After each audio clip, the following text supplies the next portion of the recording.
So viewers, আজি আপোনালোকক মই এটা ইনকিউবেটৰ বনাই দেখুৱাই দিছোঁ এয়াৰ ফ্ৰিজৰ। আৰু কেইটামান প্লাষ্টিক আছে, আপোনালোকে দেখিব পাইছে ড্ৰিল প্লাছ মাৰ্টুল। So' let's start speed.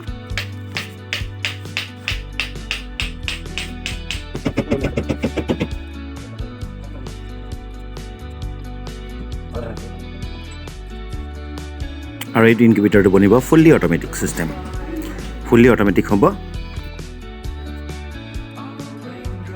বিয়াৰ্ছ finally ট্ৰেটো ready হৈ গ'ল। আপোনালোকে দেখি পাইছে যে শ্ল'লি মুভিং হয়, এইটো শ্ল'য়িং মটৰৰ লগত এইটো চলোৱা যাব।